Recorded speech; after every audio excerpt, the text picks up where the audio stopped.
Good morning students, welcome to online classes. My name is Manisha Tomar.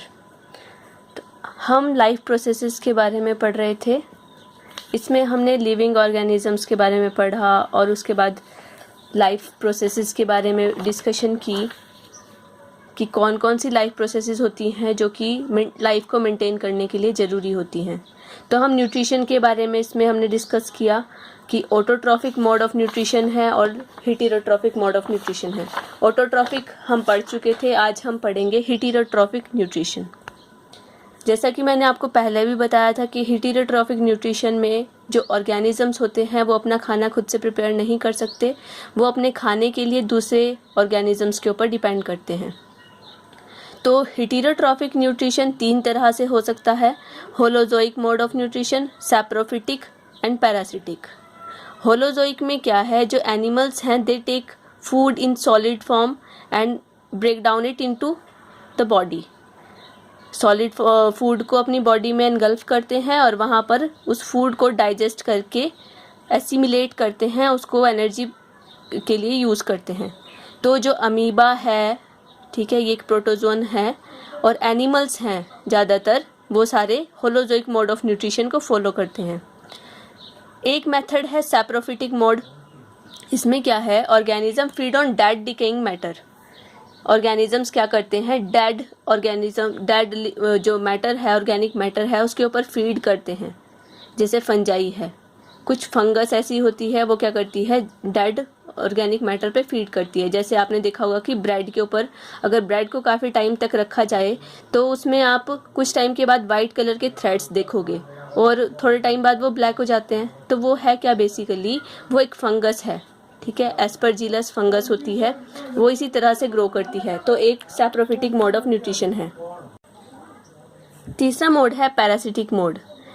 इसमें क्या है, जो लिविंग ऑर्गेनिज्म है वो किसी भी दूसरे लिविंग ऑर्गेनिज्म के अंदर या बाहर ग्रो करते हैं और उनसे अपना न्यूट्रिशन डिराइव करते हैं, ठीक है. तो इस तरह के ऑर्गेनिजम्स को पैरासिटिक ऑर्गेनिजम्स भी बोलते हैं. पैरासाइट्स वो होते हैं, वो क्या करते हैं, किसी भी ऑर्गेनिज्म की या तो बॉडी के बाहर रहते हैं या अंदर रहते हैं और उनसे अपना न्यूट्रिशन एनगल्फ करते हैं. तो जैसे कसकटा है, कसकटा एक प्लांट है, ठीक है, ये नॉन क्लोरोफिलस प्लांट होता है और इसमें ये अपना फूड प्रिपेयर नहीं करता, तो ये अपने फूड के लिए दूसरे ऑर्गेनिज्म के ऊपर डिपेंड करता है, दूसरे प्लांट्स के ऊपर ग्रो करता है. अमरबेल इसको कहा जाता है. ये जनरली आपने डुरांटा या दूसरे प्लांट्स के ऊपर देखे होंगे, वाइट कलर के थ्रेड्स की फॉर्म में होते हैं, ठीक है. ऐसे ही बैड बग है खटमल, ये भी ह्यूमन ब्लड को सक करता है, तो ये भी एक तरह का पैरासाइट है. How do organisms obtain their food. Organisms अपना फूड कैसे ऑब्टेन करते हैं. जैसे हम यूनिसेलुलर ऑर्गेनिजम्स की बात करते हैं तो वो एक सिंगल सेल है, वो पूरी सरफेस को यूज़ करती है फूड को ड्रॉ करने में. जैसे कि एग्जांपल है यहाँ पे अमीबा का, ये होलोजोइक मोड ऑफ न्यूट्रिशन को फॉलो करता है. यहाँ कुछ स्टेप्स हैं जो अमीबा फॉलो करता है न्यूट्रिशन को न्यूट्रिशन लेने में. तो स्टेप्स हैं जैसे इंजेशन है, डाइजेशन है, एब्जॉर्प्शन है, एसिमिलेशन है, इजेशन है. जो ह्यूमन बींग्स हैं या और एनिमल्स हैं वो भी इसी मेथड को फॉलो करते हैं अपने फूड को ऑब्टेन करने के लिए. तो फर्स्ट है इंजेशन. इंजेशन का मतलब क्या होता है, इन मतलब बॉडी के अंदर लेना. तो जैसे अमीबा की हम यहाँ बात कर रहे हैं, तो अमीबा क्या करता है इस प्रोसेस में, जैसे यहाँ आप अमीबा देख रहे हैं, एक यूनिसेलुलर यूकैरियोट है, ठीक है, एक प्रोटोजोन है. ये क्या करता है, फूड को सेंस करता है और धीरे धीरे जो फर्स्ट स्टेप है इंजेशन का उसको फॉलो करेगा. उसको फॉलो करने के लिए क्या करता है, इसकी इरेगुलर बॉडी होती है, ये मूव करता है, ठीक है, साइटोप्लाज्मिक स्ट्रीमिंग इसके अंदर होती है, उसके थ्रू ये मूव करता है और धीरे धीरे फूड के चारों ओर फॉल्स फीड यानी कि स्यूडोपोडिया फॉर्म कर देता है. फर्स्ट स्टेप इंजेशन में ये स्यूडोपोडिया फॉर्म करेगा और धीरे धीरे इस फूड को फूड वैक्यूल की फॉर्म में अपनी बॉडी के अंदर एनगल्फ कर लेता है. दूसरा स्टेप आता है डाइजेशन का. डाइजेशन में क्या होगा, जो अमीबा है ये जो इसने फूड वैक्यूल यहाँ पे फॉर्म किया उसके अंदर बहुत सारे लाइसोसोम्स इकट्ठे हो जाते हैं, जिसके अंदर हाइड्रोलिटिक एंजाइम्स होते हैं जो फूड को डाइजेस्ट कर सकते हैं। वो फूड पार्टिकल्स को सिंपल फॉर्म्स में तोड़ देता है, तो डाइजेशन यहाँ पे हो जाएगी इसकी। थर्ड स्टेप है एब्जॉर्प्शन। अब जो फूड डाइजेस्ट हो चुका है वो कॉम्प्लेक्स मटेरियल से सिंपल मॉलिक्यूल्स में चेंज हो चुका है। अब उसको क्या करेगा, जो अमीबा का साइटोप्लाज्मा है वो उसको एब्जॉर्ब कर लेगा। ये थर्ड स्टेप होता है एब्जॉर्प्शन। तो डाइजेस्टेड फूड को ये एब्जॉर्ब कर लेगा साइटोप्लाज्मा और डिफरेंट सेल ऑर्गेनेलीज तक पहुंचा दिया जाएगा साइटोप्लाज्मा के थ्रू। ठीक है। फिर नेक्स्ट स्टेप है एसिमिलेशन। एसिमिलेशन में क्या है, अब जो फूड ले लिया है, फूड का क्यों खाया इसने, फूड एनर्जी के लिए, तो इस फूड को एनर्जी की फॉर्म में चेंज कर दिया जाता है। ये स्टेप है एसिमिलेशन का। ठीक है। इसके बाद अब फूड पूरी सेल ऑर्गेनेलीज तक पहुंच चुका है, एनर्जी भी ले चुका है। अब फूड जब डाइजेस्ट हो चुका था तो उसके बाद जो फूड पार्टिकल्स हैं उसके कुछ अनडाइजेस्टेड फूड मटेरियल्स बच जाता है, वो भी ये क्या करता है, फूड वैक्यूल के अंदर कलेक्ट कर लेता है और उसे एक्सोसाइटोसिस, एक प्रोसेस होती है जिसमें फूड वैक्यूल जो मेम्ब्रेन है, मेम्ब्रेन के साथ टच करता है और वहाँ पर आकर बर्स्ट हो जाता है। ठीक है। तो एक्सोसाइटोसिस की प्रोसेस के थ्रू ये क्या करता है, इन अनडाइजेस्टेड फूड को बॉडी से बाहर रिमूव कर देता है। इस प्रोसेस को कहा जाता है इजेशन। तो ये जो मेन स्टेप्स हैं अमीबा फॉलो करता है। ठीक है। ये न्यूट्रिशन है अमीबा में। फर्स्ट स्टेप है इंजेशन का, सेकंड है डाइजेशन का, then absorption, then assimilation, then egestion. तो इस तरह से अमीबा है वो फूड को ऑब्टेन करता है। अब हम बात करते हैं ह्यूमन बींग्स में न्यूट्रिशन किस तरह से होता है। आपको पता है हमारा डाइजेस्टिव सिस्टम होता है। हमारे डाइजेस्टिव सिस्टम में एलिमेंट्री कैनाल और डाइजेस्टिव ग्लैंड्स होती हैं। एलिमेंट्री कैनाल आपको पता है हमारी माउथ से स्टार्ट होती है। ठीक है। फिर बकल कैविटी आती है, हमारा ईसोफेगस आता है, स्टमक आता है, फिर स्मॉल इंटेस्टिन्स आती हैं, लार्ज इंटेस्टिन्स आती हैं और फाइनली एनस। ये पूरी जो कैनाल है इसको एलिमेंट्री कैनाल कहा जाता है। इसके साथ हमारी कुछ डाइजेस्टिव ग्लैंड्स एसोसिएटेड होती हैं। ग्लैंड्स का काम क्या होता है, ये कुछ एंजाइम्स सिक्रीट करती हैं जो कि इस एलिमेंट्री कैनाल में मूव करने वाले फूड को प्रॉपरली डाइजेस्ट कर लेता है। ठीक है। तो हमारे फूड में कार्बोहाइड्रेट्स होते हैं।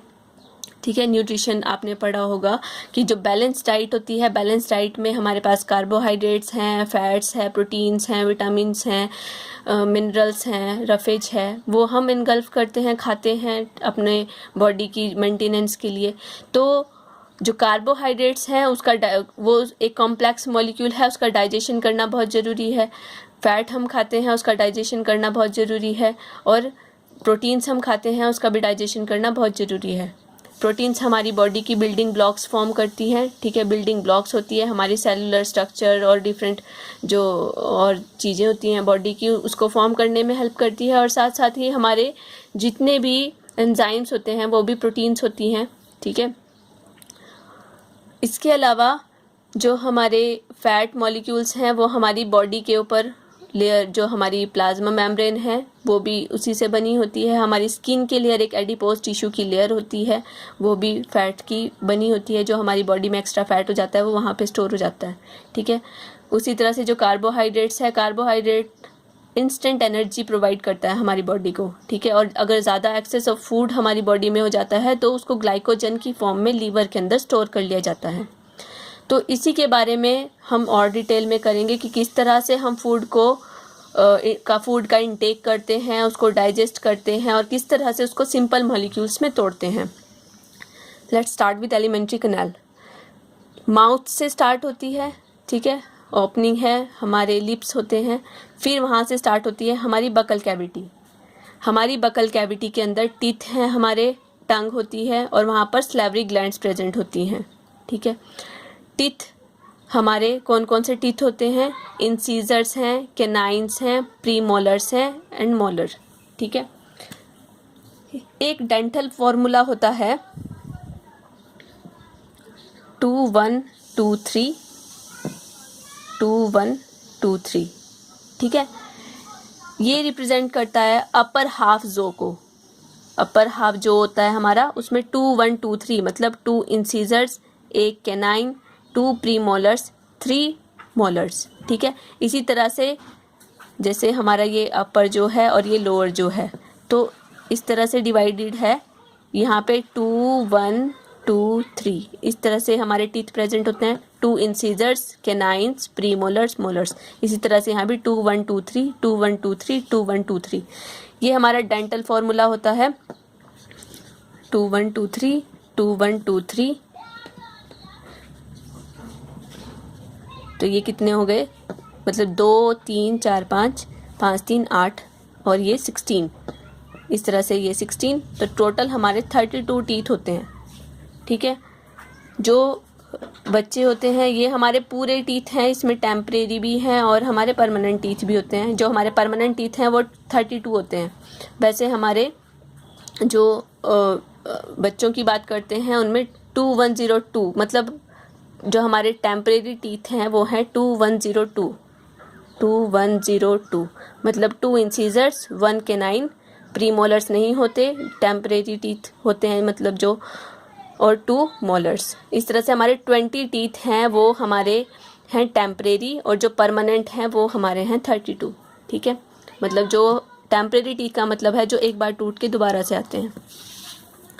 फिर टंग की बात करते हैं। टंग में क्या है, टेस्ट बर्ड्स होते हैं।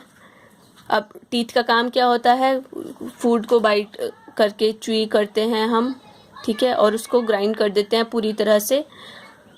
टंग क्या करती है, टंग में टेस्ट बर्ड्स होते हैं जो कि फूड का जो टेस्ट है उसको रिकॉग्नाइज करने में हेल्प करते हैं, और साथ ही हमारी सलेवरी ग्लैंड्स कुछ सलाइवा सिक्रीट करती है, ठीक है। सलाइवा के अंदर सलेवरी अमाइलेज एंजाइम होता है जो कि हमारे फूड में प्रेजेंट स्टार्च को डाइजेस्ट करता है, तो उसको मिक्स करने का काम भी टंग करती है, ठीक है। वैसे बोलने में भी हेल्प करती है टंग, लेकिन अभी हम डाइजेशन की बात कर रहे हैं, तो टंग का यहाँ पे काम है कि टेस्ट बर्ड्स इसके ऊपर प्रेजेंट होते हैं और ये मिक्सिंग ऑफ फूड में हेल्प करती है। जो यहाँ पे आपको रेड अंडरलाइन है, ये है हमारे जो मेन एलिमेंट्री कैनाल के ऑर्गन्स हैं, ठीक है। और जो ये येलो कलर से मार्क हैं, ये आप समझेंगे कि जो ये हमारी डाइजेस्टिव ग्लैंड्स हैं, ठीक है।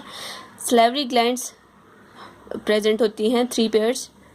ये क्या करती हैं, सलाइवा सिक्रीट करती हैं, ठीक है। 3 होती हैं, सब मैक्सिलरी, सब मैंडिबल और पैरोटिड ग्लैंड। ये हमारी सलेवरी ग्लैंड्स होती हैं। ये सलेवरी अमाइलेज इसके अंदर सलाइवा के अंदर होता है, जो क्या करता है, जब हम खाने को चबाते हैं अच्छी तरह से, तो आप देखेंगे कि जैसे आपने रोटी को चबाया तो कुछ टाइम बाद आपको वो थोड़ी मीठी लगनी शुरू हो जाती है। क्यों ऐसा होता है, क्योंकि हमारी फूड का डाइजेशन हमारे माउथ से ही स्टार्ट हो जाता है। हमारे सलाइवा के अंदर सलेवरी अमाइलेज क्या करता है, उस रोटी में जो स्टार्च प्रेजेंट है उसको डाइजेस्ट करके शुगर में कन्वर्ट कर देता है, जिसकी वजह से वो थोड़ी हमें मीठी लगनी शुरू हो जाती है। तो 30% डाइजेशन हमारी बकल कैविटी में ही स्टार्ट हो जाता है। जो कार्बोहाइड्रेट्स हैं सिर्फ वही यहाँ पर डाइजेस्ट होने शुरू होते हैं। तो आपने याद रखना है कि जो सलेवरी ग्लैंड्स हैं वो सलाइवा सिक्रीट करती हैं, जिसके अंदर सलेवरी अमाइलेज या टाइलिन भी इसको कहा जाता है, ये एंजाइम प्रेजेंट होता है, टाइलिन, ठीक है। टाइलिन क्या करता है, स्टार्च को शुगर में कन्वर्ट करता है। उसके बाद फूड कहाँ जाता है, ईसोफेगस में जाता है, ठीक है। ईसोफेगस के अंदर पेरिस्टाल्टिक मूवमेंट्स होती हैं, मतलब कॉन्ट्रैक्शन और रिलैक्सेशन होती हैं, जिसके थ्रू जो फूड है वो पाइप में मूव करना शुरू करता है। ईसोफेगस के अंदर किसी तरह का कोई डाइजेशन नहीं होता। जैसे कि आप यहाँ डायग्राम में देख सकते हैं, ये बकल कैविटी है। बकल कैविटी से ईसोफेगस फूड पाइप हमारी स्टार्ट होती है, फिर हमारा स्टमक आता है, ठीक है। स्टमक से यहाँ पर ये ड्यूडेनम स्टार्ट हो जाता है, ये इंटेस्टीन का पार्ट होता है। यहाँ पर हमारे पैनक्रियाज है और लीवर है। यहाँ से फिर हमारी स्मॉल इंटेस्टीन्स होती हैं और इसके ऊपर ये लार्ज इंटेस्टीन्स होती हैं। लार्ज इंटेस्टीन के ये असेंडिंग ट्रांसवर्स कॉलन और डिसेंडिंग कॉलन है, और यहाँ पर ये एनस है, ठीक है। ये स्ट्रक्चर है हमारे डाइजेस्टिव सिस्टम का। तो यहाँ पर आप देख सकते हैं कि जो स्टमक है, स्टमक के अंदर अब बकल कैविटी का आपने देख लिया यहाँ पर कि जो बकल कैविटी है यहाँ पर हमारे कार्बोहाइड्रेट्स का डाइजेशन यहाँ से स्टार्ट हो चुका है, 30% डाइजेशन यहाँ पे हो चुका होता है। लेकिन हमारे फूड के अंदर कार्बोहाइड्रेट्स, प्रोटीन्स और चीज़ें भी होती हैं। फिर जो फूड है हमारा वो बोलस की फॉर्म में इस ईसोफेगस में एंटर करता है। ईसोफेगस में यहाँ पे जो मसल्स होती हैं ईसोफेगस की, ये पेरिस्टॉल्सिस मूवमेंट करती हैं, ये कॉन्ट्रैक्ट करती हैं और रिलैक्स करती हैं, जिसकी वजह से जो बोलस है, फूड है हमारा, वो हमारा स्टमक में एंटर करता है। ठीक है, स्टमक में गैस्ट्रिक ग्लैंड्स होती हैं जो कि क्या करती हैं, अपना एक्शन करती हैं फूड के ऊपर और उसको डाइजेस्ट करने में हेल्प करती हैं। अब जो गैस्ट्रिक ग्लैंड्स होती हैं वो गैस्ट्रिक जूस सिक्रीट करती हैं यहाँ पर। अब गैस्ट्रिक जूस में क्या क्या चीज़ें होती हैं, उसके अंदर पेप्सिन होता है, HCl होता है और म्यूकस होता है। अब यहाँ पर जो आप देख सकते हैं कि जो स्टमक है, स्टमक के अंदर HCl है। HCl बहुत इंपॉर्टेंट रोल प्ले करता है। यहाँ आप देख सकते हैं कि जो पेप्सिन है, पेप्सिन का काम क्या होता है, प्रोटीन का डाइजेशन करना। ठीक है, HCl एसिडिक मीडियम प्रोवाइड करता है। जो म्यूकस है, म्यूकस क्या करता है, स्टमक को HCl से बचा के रखता है, क्योंकि HCl हाईली एसिडिक होता है। इसका जो pH होता है वो 1.3 to 3.5 तक वेरी करता है। ठीक है, ये हाईली एसिडिक होता है। अगर ये आपकी स्किन के ऊपर गिर जाए तो आपकी स्किन को बुरी तरह से जला सकता है। लेकिन ये हमारे स्टमक में है, लेकिन हमारे स्टमक पे कोई असर नहीं करता। ठीक है, इसको नहीं जलाता। तो ऐसा क्यों होता है, क्योंकि हमारे स्टमक की जो अंदर वाली लाइनिंग होती है वहां पर कुछ एक सेल्स होती हैं, वो क्या करती हैं, म्यूकस सिक्रीट करती हैं। वो म्यूकस इस HCl के एक्शन से इस स्टमक की लाइनिंग को बचाता है। साथ में यहाँ पे फोल्डिंग्स भी होती हैं, उसको रूगे बोलते हैं। बहुत सारी फोल्डिंग्स होती हैं जो चर्निंग में भी हेल्प करती हैं, क्योंकि हमने फूड को एक बार दांतों से तो चबाया, लेकिन कई बार ऐसा होता है कि उसकी और ज्यादा उसको पीसना पड़ता है, ग्राइंड करना पड़ता है, उसकी चर्निंग की जाती है। तो वो जो स्टमक के अंदर रूगे होते हैं वो उसकी प्रॉपर चर्निंग कर देते हैं, ताकि मैक्सिमम फूड के ऊपर जो एंजाइम्स है उसका एक्शन हो सके। ठीक है, HCl के साथ साथ यहाँ पे जैसे पेप्सिन एंजाइम होता है। पेप्सिन क्या, पेप्सिनोजन की फॉर्म में एग्जिस्ट करता है। जब तक फूड नहीं है वो इनएक्टिव स्टेज में होगा। तो HCl क्या करता है, जैसे ही फूड एंटर करता है HCl सिक्रीट होता है, वो पेप्सिनोजन को पेप्सिन में कन्वर्ट कर देता है। और पेप्सिन क्या करता है, अगर फूड के अंदर प्रोटीन्स प्रेजेंट हैं तो वो उन प्रोटीन्स को प्रोटियोजेज और पेप्टोन्स में चेंज कर देता है। मतलब पूरी तरह से डाइजेशन नहीं होता अभी, क्योंकि प्रोटीन्स फाइनली अमाइनो एसिड्स में चेंज होती हैं, जो कि हमारे स्मॉल इंटेस्टाइन में जाके आगे पूरी तरह से डाइजेस्ट होंगी। HCl के बहुत इंपॉर्टेंट फंक्शन होते हैं। एक तो ये हाईली एसिडिक एनवायरनमेंट क्रिएट करता है, जो कि एंजाइम्स के लिए बहुत जरूरी है। तो एक ये क्या करता है, pH को मेंटेन करके रखता है ताकि एंजाइम्स एक्टिवेट हो सके। दूसरा क्या करता है, अब हमने खाना खाया, अब खाने के अंदर कुछ बैक्टीरियाज थे, तो HCl क्या करता है, उन बैक्टीरिया को किल कर देता है।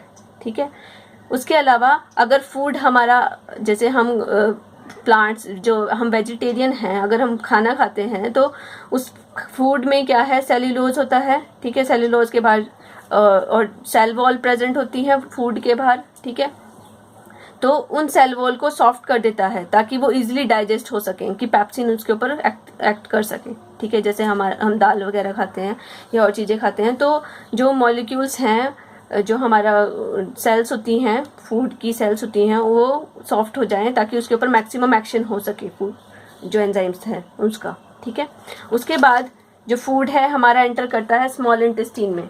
अब स्मॉल इंटेस्टाइन में, हमारी इंटेस्टाइन के अंदर भी बहुत सारी ग्लैंड्स होती हैं जो कि बहुत सारी सिक्रीशंस करती हैं, उसके अंदर बहुत सारे एंजाइम्स होते हैं। उसके अलावा जो हमारी इंटेस्टाइन होती है वो लीवर से और पैनक्रियाज से भी सिक्रीशन को रिसीव करती है। लीवर क्या करता है, बाइल जूस सिक्रीट करता है, जिसके अंदर बाइल पिगमेंट्स और बाइल सॉल्ट्स प्रेजेंट होते हैं। वो डायरेक्टली इसको इंटेस्टाइन में नहीं डालता, यहाँ से जो सिक्रीशन है वो पहले जाके गॉल ब्लैडर में स्टोर होती है। ठीक है, फिर जैसे ही फूड आता है यहाँ से सिग्नल मिलता है और फिर वो जो बाइल है फिर वो यहाँ से एंटर करना शुरू करता है, स्मॉल इंटेस्टाइन के ड्यूडेनम पार्ट में आता है। इसी तरह से जो पैनक्रियाज है, पैनक्रियाज एक एक्सोक्राइन ग्लैंड भी है और एंडोक्राइन ग्लैंड भी है। एक्सोक्राइन ग्लैंड वो होती है जो कि एंजाइम सिक्रीट करती हैं। ठीक है, जैसे हमारा लीवर है, हमारी सलेवरी ग्लैंड्स है, ये एक्सोक्राइन ग्लैंड्स हैं। एंडोक्राइन ग्लैंड्स का मतलब होता है जो कि हॉर्मोन्स का सिक्रीशन करती है। तो पैनक्रियाज एंजाइम्स के साथ साथ हॉर्मोन्स भी सिक्रीट करती है। ये इंसुलिन सिक्रीट करती है जो हमारी ब्लड के अंदर शुगर के लेवल को मेंटेन करके रखता है।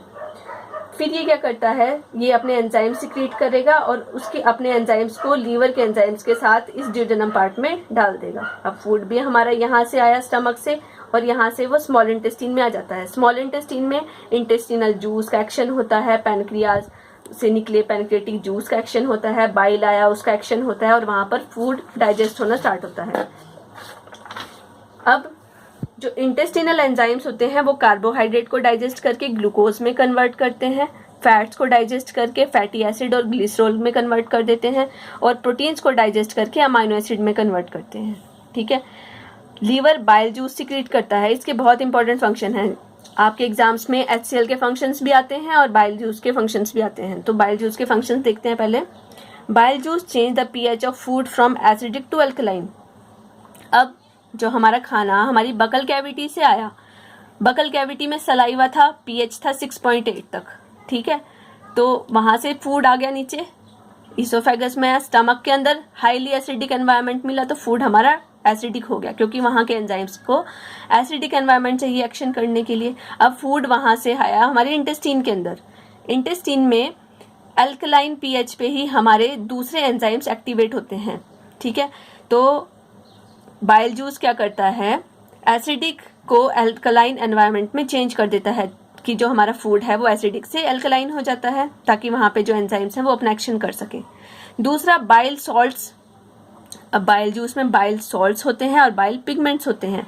बाइल सॉल्ट्स क्या करते हैं, फैट्स को फाइन ड्रॉपलेट्स में कन्वर्ट कर देते हैं। इन फाइन ड्रॉपलेट्स को मिसल्स कहा जाता है। ठीक है, मिसल्स में कन्वर्ट कर देते हैं। इस प्रोसेस को इमल्सिफिकेशन कहा जाता है। ऐसा फैट्स के साथ ही होता है। ठीक है, फैट्स क्योंकि लार्ज मॉलिक्यूल्स होते हैं तो उस पे लाइपेज के एक्शन के लिए, लाइपेज एंजाइम होते हैं जो कि लिपिड्स यानी फैट्स को डाइजेस्ट करते हैं, उसके एक्शन के लिए क्या करता है बाइल सॉल्ट्स, उसको छोटे छोटे ड्रॉपलेट्स में चेंज कर देता है ताकि ज़्यादा सरफेस एरिया मिले और लाइपेज अपना एक्शन कर सके। ठीक है, और उसके बाद वो जो फैट्स हैं वो डाइजेस्ट हो जाती हैं फैटी एसिड और ग्लिसरॉल में, और फिर वो फाइनली हमारी इंटेस्टाइन उसको एब्जॉर्ब कर लेती है। बाइल जूस क्या करता है, डिसइंफेक्टेंट का काम करता है, बैक्टीरिया को किल करता है। अगर हमारे फूड्स में पहले तो वैसे HCl से ही वो किल हो जाते हैं, अगर फिर भी थोड़े बहुत बचते हैं तो बाइल जूस बैक्टीरिया को खत्म कर देता है। It carries number of ingredients to excretion to be passed along with faeces. अब बाइल जूस क्या करता है, कुछ बहुत सारे इंग्रेडिएंट्स को बॉडी से एक्सक्रीट भी कर देता है। ठीक है, तो उसमें बहुत सारे हमारे जैसे बाइल पिगमेंट है, जो हमारे फीसेस होते हैं उसका कलर येलो होता है, वो बाइल पिगमेंट्स की वजह से ही होता है। ठीक है, इसके अलावा जो टॉक्सिक मटेरियल्स होते हैं, हैवी मेटल्स वगैरह हमारी बॉडी में आ जाती हैं, तो उसका भी रिमूवल बाइल जूस की हेल्प से हो जाता है। फिर बात करते हैं पैनक्रियाज की। मैंने आपको बता ही दिया कि पैनक्रियाज एक एक्सोक्राइन और एंडोक्राइन ग्लैंड है। ठीक है, तो पैनक्रियाटिक जूस ये सिक्रीट करती है ट्रिप्सिन और लाइपेज। ट्रिप्सिन क्या करता है, प्रोटीन्स को पेप्टॉन्स में चेंज कर देता है। जो लाइपेज हैं वो फैट्स को ग्लिसरॉल में चेंज कर देती हैं। ठीक है, और जो हमारे इंटेस्टिनल एंजाइम्स थे वो प्रोटीन्स को अमाइनो एसिड्स में चेंज कर देते हैं। तो ये हमारे जो फाइनल प्रोडक्ट्स हैं, कार्बोहाइड्रेट्स फाइनली ग्लूकोज में चेंज होता है, फैट्स फैटी एसिड और ग्लिसरॉल में चेंज होते हैं, और प्रोटीन्स अमाइनो एसिड्स में चेंज होते हैं। ऐसा हमने क्यों किया, ताकि ये सिंपल मॉलिक्यूल्स हैं और इसी को हमारी इंटेस्टाइन एब्जॉर्ब कर सकती है। ठीक है, कार्बोहाइड्रेट्स को डायरेक्टली एब्जॉर्ब नहीं कर सकती, फैट्स को डायरेक्टली एब्जॉर्ब नहीं कर सकती, प्रोटीन्स को डायरेक्टली एब्जॉर्ब नहीं कर सकती। तो इन सिंपल मॉलिक्यूल्स की फॉर्म में इसको एब्जॉर्ब कर लिया जाता है। अब एब्जॉर्ब करने का काम कहाँ होता है मैक्सिमम, इंटेस्टाइन के अंदर। इंटेस्टाइन के अंदर एक फिंगर लाइक प्रोजेक्शंस होती हैं जिनको विलाई कहा जाता है। ठीक है, ये इंटेस्टाइन की इनर लाइनिंग में प्रेजेंट होती हैं। इनका काम होता है सरफेस एरिया को इंक्रीज करना। अब जितने ज़्यादा फोल्ड्स होंगे, इस तरह के फोल्ड्स होते हैं, ठीक है, हमारे इंटेस्टाइन में, और अगर हम इसका सेक्शन कट करें तो इस तरह से आपको दिखेंगे ये फोल्ड्स हैं, ताकि ज़्यादा से ज़्यादा फूड इनके कांटेक्ट में आए, डाइजेस्टेड फूड इनके कांटेक्ट में आए और मैक्सिमम एब्जॉर्प्शन हो। इन जो विलाई हैं, विलाई के अंदर ब्लड की सप्लाई होती है। ठीक है, रिचली सप्लाइड होते हैं ब्लड से। अब फूड इसके फॉर्म टच में कांटेक्ट में आता है, तो यहाँ से जो फूड है वो सिंपल मॉलिक्यूल्स में चेंज हो चुका है, तो वो इजीली क्या होगा, यहाँ से एब्जॉर्ब हो जाएगा। कार्बोहाइड्रेट्स हमारे ग्लूकोज की फॉर्म में, फैट्स फैटी एसिड और ग्लिसरॉल की फॉर्म में, और प्रोटीन्स हमारे अमाइनो एसिड्स की फॉर्म में यहाँ से एब्जॉर्ब हो जाते हैं, ब्लड में आ जाते हैं। ठीक है, ब्लड से पूरी बॉडी में वो सर्कुलेट हो जाते हैं। ठीक है, अब फूड हमारा जो हमारी स्मॉल इंटेस्टाइन है इसमें आ गया था, यहाँ पे पूरा एब्जॉर्ब हो चुका है। अब यहाँ से ये एंटर करेगा, यहाँ से ये एंटर करता है हमारी लार्ज इंटेस्टाइन में। लार्ज इंटेस्टाइन में मैक्सिमम वाटर का एब्जॉर्प्शन होता है, और हमारी ड्रग्स वगैरह जो हम खाते हैं, दवाई वगैरह खाते हैं, उसका एब्जॉर्प्शन भी लार्ज इंटेस्टाइन में होता है। तो हमारी बॉडी से ज़्यादा पानी बाहर ना निकले, इसके लिए लार्ज इंटेस्टाइन क्या करती है, वाटर को एब्जॉर्ब कर लेती है अपनी वॉल में। ठीक है, और जो अनडाइजेस्टेड मटीरियल बचता है, फूड बचता है, उसको यहाँ से एनस में स्टोर कर लिया जाता है, और यहाँ पे एक स्फिंक्टर लगा होता है, और इसके थ्रू यहाँ पे रोक लेते हैं, और मतलब ये वॉलेंट्री स्फिंक्टर होता है। ठीक है, और यहाँ से इस जो इनडाइजेस्टेड फूड है उसको बॉडी से बाहर रिमूव कर दिया जाता है एनस के थ्रू। ठीक है, तो इस तरह से हमारी बॉडी के अंदर ह्यूमन डाइजेस्टिव सिस्टम काम करता है, जिसमें बहुत सारी हमारे ऑर्गन्स काम करते हैं और बहुत सारी ग्लैंड्स काम करती हैं, और इस तरह से हमारा जो फूड है वो डाइजेस्ट होके अब हमारे ब्लड में पहुंच चुका है। ठीक है, अब फूड हमारी सेल तक पहुंच चुका है, डाइजेस्टेड तो है, ग्लूकोज की फॉर्म में है, अब उससे एनर्जी बनानी है, वो प्रोसेस होती है नेक्स्ट स्टेप में, दैट इज इन रेस्पिरेशन। तो उसको हम नेक्स्ट लेक्चर में कंटिन्यू करेंगे। Thank you class.